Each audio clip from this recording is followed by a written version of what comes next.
Hello and welcome to the Flix Forum podcast, where each episode we go back and we look at a Netflix original film in the order of release. This is our fourth day of our 12 days of Christmas, where we're putting out an episode every day for the 12 days of Christmas. Today we have Netflix's 349th film from 2021. It's the Spanish romantic comedy called Crazy About Her, or in Spanish, Loco por ella. It's directed by Dani de la Orden and stars Alvaro, Cervantes and Susana Abaitua. I am Jesse, I'm your host. Thanks for joining me today during this very busy time of the year. It has been an absolutely stinking hot day here, so I do... you might be able to hear a little bit of wind in the background. That cool change has come through, and I've just got to have a little bit of air in here to circulate so I can actually breathe. So that's what you might hear, a little bit of noise in the background. But other than that, as always, we are going to spoil this film as we go. So if you haven't seen Crazy About Her and you're interested in it, give us a pause and come back a little bit later on, because we do start the show with the Fast Flicks, where we do a quick little summary of what the film is all about. So this one's about a man who falls for a woman after a one-night encounter and does all he can to track her down, even if that means checking into a psychiatric institution. That's a little bit intriguing, hopefully. Hopefully that intrigues you. Again, this is your last chance. If you want to go see this one before I discuss it, give us a pause, because we're going to talk about how this ended up on Netflix. And much like a lot of the international films, I couldn't find anything about this film anywhere, to be honest. Other than this, this film has a few different translations around the world, so we might talk about those. But other than that, there's nothing that I could find out about this film. So in Portuguese, this one is called Madness of Love. So again, I should probably talk about the English title too, Crazy About Her. Like, obviously this is about a guy who goes into a mental clinic. So the idea of the word crazy, madness, it all plays well into the title too. In French, it's called Crazy About You. So instead of about her, it's about you. In Hungarian, it's called You Can Call Me a Fool.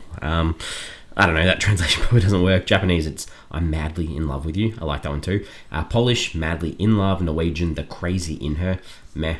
And Turkish, I'm going crazy for you. That one's not too bad either. The working title for this one was the untitled Dani de la Orden project. So obviously the director's name. This was released on Netflix on the 26th of February 2021. It was filmed in and around Barcelona in Spain. What are the critics and audiences saying about this film? On Rotten Tomatoes, it doesn't have a consensus from the critics. It has 4 reviews. They are all fresh. The audience has it at 92%. That's on more than 100 ratings, so that's super positive from the audience. On IMDb, it's got 6,700 ratings, and it sits at a 6.6 out of 10, so fairly solid. And again, Letterboxd, it's pretty solid too. 3.1 out of 5 on nearly 10,000 ratings, being logged by 13,000 people. There is nothing on Metacritic for this one. What are my thoughts, or my early thoughts on this film? This, for me, it had me from the get-go. I was so surprised how good this was. Sometimes I think it can be tricky to get the right balance when dealing with such important issues such as mental illness, but this does it in such a humane and supportive way. And, not just humane, but a human way. This is a human connection story, and I can't recommend this enough. This film blew me away almost, which I'm super surprised about. So let's get into this. Like I said, there's nothing that I could find on the internet about this film, so this is all going to be my thoughts and what I think about the film. So let's talk about the characters in this one. So we've got Artie. He's this journalist, this male journalist who writes trashy articles about life and almost how good he thinks he is at life as well, especially... He thinks he's got the ability to pick up any woman he wants, and that's sort of where this encounter sort of occurs that sets this whole crazy film off with Carla, who we'll talk about in a second. But Carla, he gets swept off his feet for her, and he sort of struggles with the idea that a woman could just disappear on him, and that's what she does. She's like, this is a one-night encounter, that is it. And he almost falls into this depression at the thought of not being able to find her again. I guess the good thing about this character is that it isn't one of those journeys where this guy has to turn his attitude around on how he approaches people, and in particular people with mental illness, because the film shows that he knows when he isn't being the best he could be, and it's quite nice. It's not about his journey and not about him needing to turn himself around. Yes, they show that he works for a trashy magazine, but they don't show him as a really horrible person at all. Yes, he's human, he makes mistakes, but he's willing to learn from them and continue to grow. So I like that as well, and that leads us into Carla, who is his love interest, and she's bipolar, and she does reckless things when she's in her manic stage, and that's when they meet. She escapes and sets loose for the night so she can have a good time, and this is where she meets Artie. And I guess the journey for her is to understand that it's okay to have ups and downs, and these times can allow people to accept her for who she is, even though she doesn't like to get to know people. And we see that her dad is someone who has no time for her. So when your family, like your father, doesn't accept you, I guess it is hard to allow other people to accept you for who you are too. So nice little touch there as well. The other characters, the main characters in this film are side characters that are in this institution, or this medical clinic or the mental illness place that surround Carla. And there's such a nice array of characters that all have their own differences, and these differences that they have, or the illnesses that they have, they're not shown in a negative light. They're shown, these are still people. So Saul, I guess, is the one that I'd like to talk about the most, because he's often the heart of this film. This is a guy who becomes Artie's roommate, I guess, in this film, and his job is to guide him around the institution, and he's this conspiracy theorist, and he struggles not only with his disease, but also the fact that his daughter is being kept from him by his ex-wife's new partner, and for him, what isn't more important for someone in life than your own children? So that's done so sweetly. Some of the other characters, we've got Marta, she's got Tourette's, and she's very keen on this other patient called Victor, and there's lots of talk, and it's about her trying to build her ability to ask him out, to tell him that she likes him, and we see that journey for her and how hard that can be, and quite funny. Obviously, Tourette's is often, people feel awkward, and they use awkward language with her, especially the PUSSY word, and it's used quite funnily with Trevor as well, because Trevor is this guy, he's got OCD, he's always washing his hands, he's always asking for extra soap, and it's just sweet to see them interact with each other. Tina's another character in here who she's delusional, she thinks she's a princess, and it's nice to see her trying to come to terms with her things too. The only other two people I'll touch on, there's a character called Laura. Interesting character. I don't quite get her motives, but she seems to be Artie's best friend in the outside world, and she's trying to become an actress, and she seems to do anything that he wants her to do, really. So I thought that was an interesting character. And the other character, who I'm just touching on because we're going to talk about scenes and discuss him, but Andre, he's Artie's boss, and he's a bit of a horrible piece of work, but I'll save some more for him for once we talk about some scenes. Let's talk about the director, Dani de la Orden.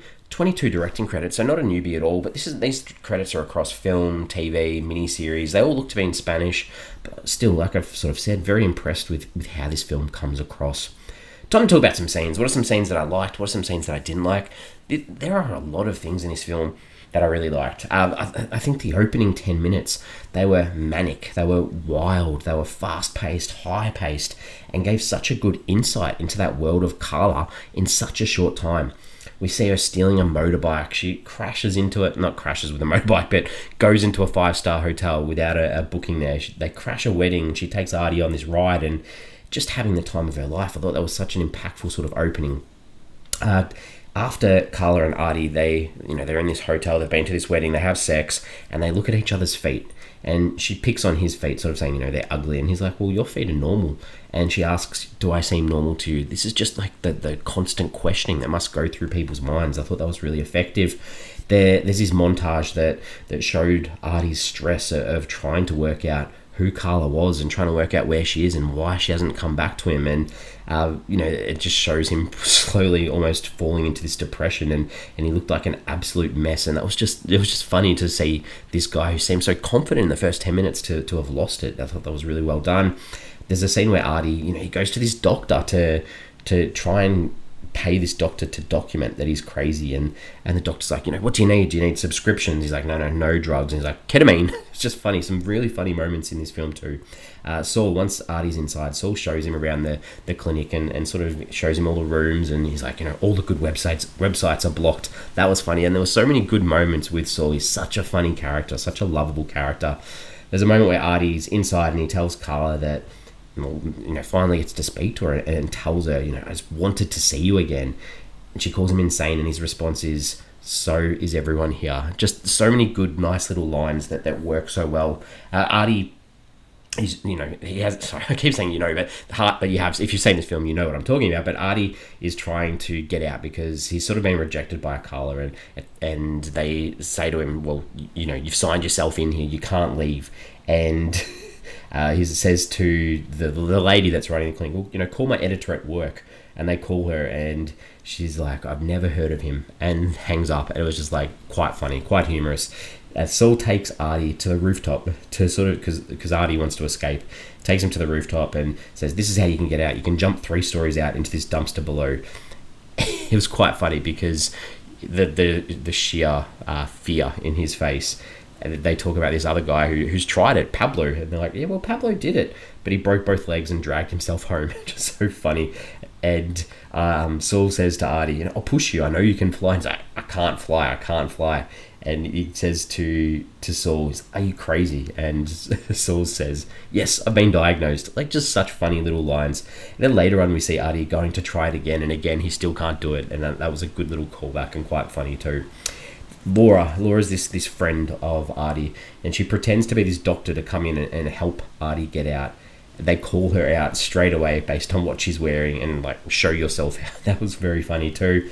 The idea that these these patients, they're gambling and playing poker with pills, just such a funny little thing to include. I really liked when Saul's family come. These are probably the highlights of the film. Saul's family come and he gets Artie to help him out. He's like, quick, put on this white jacket and pretend that you're a doctor to appease his ex-wife and her new partner so he can see his daughter. And I just thought it was great. It was so emotional and so touching, just those moments between Saul and his daughter and his ex-wife coming around a little bit. There's some more moments later which are really nice too. There's a line from Marta where she's trying to impress Victor, and she says to Victor, are you a lesbian? I thought that was funny too. Marta and Victor, they finally start to talk to each other, and they go to kiss, and they're talking about their traits, and she says, I've cleaned my teeth, I've got clean teeth, and he's like, I've cleaned my clothes, I've washed them twice in a cycle. Just funny. There's a scene where Carla gets out with Artie to try and help Saul, and she steals a car and she's driving crazily, and Artie's very scared, and she's like, I'll get my license the first day I get out, it's okay. That was funny too. Carla and Artie, once they've found Saul and they support him, and he's having one of these episodes, they're like, we'll help you get revenge on your ex's new partner. So they find his car, and Saul, like, he's trying to be angry, and he kicks his car softly. That's humorous. And Artie's like, no, you've got to go hard. And Artie starts like ripping off the side mirrors and things like that. And then out of nowhere, Carla just throws this rock through the car and smashes the living daylights out of it. That was funny. And they're like, Saul, come on, give it a really good go. And Saul, he says, I don't think he has a car. And that was just humorous that they'd absolutely gone to town on this car, and it probably wasn't his car anyway. A couple more to go. I really like the line. This line, and here they teach, and this is about where they're located, but here they teach us how to deal with ourselves, but we need to be able to face the world exactly as we are. That's just a nice thing to think about. And the crew at the end, they all get together, everyone gets together to escape, and they get into this van to go and see Artie and confront him about this article that he's written. And once they're in their van, they're driving off, and Saul's hanging out the back, and they're being followed by the workers from the hospital. It was just really, really funny. And finally, Carla gets to Artie's workplace and tries to rip his article up in front of him. And the boss is just like, well, that's a high quality print, you're not going to be able to rip it. That was very funny too. Some scenes that didn't work in this one. There's really only one thing that I didn't like in this film, which was Carla's little private spot was on the rooftop. It's a nice place to have. It's an important moment for her and Artie to have some moments together, but the fake CGI background really took away from the importance of the location, so that frustrated me a little bit. And Artie's boss, I've got to mention him, Andre, this guy, most of his lines were to show that he doesn't connect with the real world, and his stances on trendy topics like feminism and things like that. And one of the co-workers suggests, let's do an article on the LGBTQI community, and he uses the F word in relation to that. It was interesting. It almost worked and almost wasn't offensive because of the other good work in the film. It was almost like a soft blow, and it's almost like it's okay to laugh at that because of how well they've done everything else, but at the same time it's not. So I thought that was just an interesting thing just to add in here as well. Some themes, some ideas in this film. Obviously mental illness is the huge message in this film to take away, that the stigma it often faces in society. as well as the ignorance of some people, the idea that in order to get better, you've got to want to get better. It can't just be cured, and that is so wrong, because some people do need to be there for support, and the difficult part of mental illness is that people want people to behave as if they were healthy, and that isn't the case, because they're not. They need support, they need help. But also too, that idea of finding yourself through others, we see that through this mishmash of characters. Following your heart's important, being kind's important, and everyone is capable and should be able to experience love. And the idea of someone loving you even when they see you at their worst is such an important and nice message too. This ties in a little bit to what I've said already, but that idea of not needing to be saved and learning to live with yourself so you can deal with how others react, and also fighting for what you want to. And it's not easy having a life when everyone laughs at you. Life isn't easy, it's hard. And how do you deal with that, and how do you overcome that, and how do you be your best person too? And just the other final little tiny thing, that idea of clickbait and the ethical issues with it, and the idea of why is society so hungry for articles and to read things about negative ideas or the bad things in society. Like, everything has two sides, yeah? So mental illness isn't all bad. Yes, it's a struggle for people, but how do we support those people? I really enjoyed this film. What did I take away from this film?